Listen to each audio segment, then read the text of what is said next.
Olá, boas-vindas a mais uma análise. Bom, hoje a gente vai dar um mergulho daqueles na história. Sabe aquele termo clássico que todo mundo aprende na escola?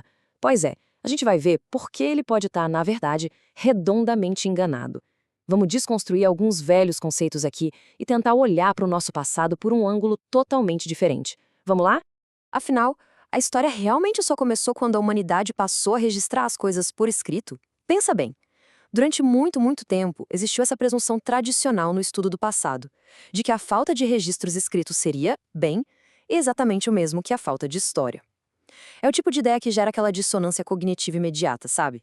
Quer dizer, se existiam seres humanos vivendo, interagindo, transformando o mundo ao redor deles, como é que a gente pode afirmar que eles não tinham uma história só porque ainda não tinham inventado um alfabeto? Não faz muito sentido. E isso nos leva à nossa primeira sessão, o mito da pré-história. Olha só, a própria palavra pré-história já esconde um baita de um problema. Por quê? Porque ela constrói essa falsa ideia de que, antes da invenção da escrita, simplesmente não existia história alguma. O próprio prefixo, esse pré, já sugere um vazio, né? Ele acaba passando a impressão de que a experiência humana, antes dos primeiros documentos em papel ou pedra, era tipo uma página em branco. Como se fosse um período em que nada de significativo acontecesse, ou que nada merecesse ser registrado na grande narrativa da humanidade.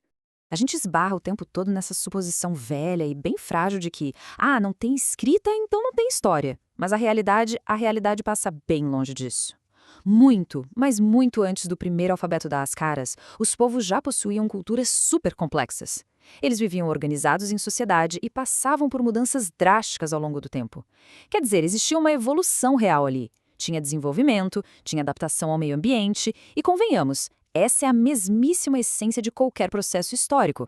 O ponto crucial dessa discussão toda é que definir o início da história batendo o martelo só com base em documentos escritos não é só uma limitação técnica. Na verdade, é um viés enorme. Quando a gente adota esse critério, acaba sem querer ou querendo privilegiando aquelas civilizações que desenvolveram sistemas de escrita mais cedo.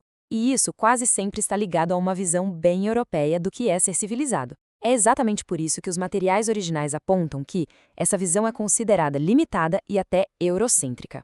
Basicamente, é algo que acaba diminuindo toda a riqueza e a complexidade gigantesca de inúmeras outras sociedades espalhadas pelo globo. Avançando um pouco, entramos na nossa seção 2, o poder da cultura material. E aí surge a grande dúvida. Tá, quando não existem papéis, pergaminhos ou pedras esculpidas com textões, como é que a gente faz para entender o passado? A grande chave de resposta aqui está na cultura material, ou seja, os objetos produzidos pelos próprios seres humanos. Estamos falando daquele machado de pedra, de vestimentas, de utensílios de cerâmica, dos restos de moradias. É a cultura material. Toda essa matéria física serve como uma testemunha ocular inegável. É a prova concreta de que aquelas pessoas existiram, viveram e, principalmente, nos mostra como elas interagiam com o mundo ao redor. Mas na prática, o que esses objetos tão antigos comunicam para nós? Olha, é fascinante. Através desses vestígios materiais, a gente consegue entender intimamente os hábitos de sociedades inteiras. Eles revelam, por exemplo, as crenças daquele povo, muitas vezes através de um ritual funerário complexo ou de um artefato super simbólico. E mais, permitem até mapear a organização econômica deles. Dá para saber o que eles plantavam, o que caçavam, como é que armazenavam suas riquezas e até com quem faziam trocas comerciais lá longe. A cultura material é a prova definitiva de que essas sociedades eram altamente complexas e, de certa forma, já escreviam a história delas nos próprios objetos, muito antes de existir qualquer gota de tinta. E assim chegamos à nossa seção 3, a construção interdisciplinar da história. Na prática, desvendar o passado exige um trabalho de equipe muito coordenado. É como se os pesquisadores fossem verdadeiros detetives do tempo. A arqueologia geralmente dá o pontapé inicial, certo? Ela lidera o passo 1, que é ir lá, sujar as mãos de terra, localizar e analisar fisicamente os vestígios. Só que o processo não pode parar por aí. O passo 2 é quando a antropologia entra em cena para ajudar a decifrar todo aquele contexto humano e cultural.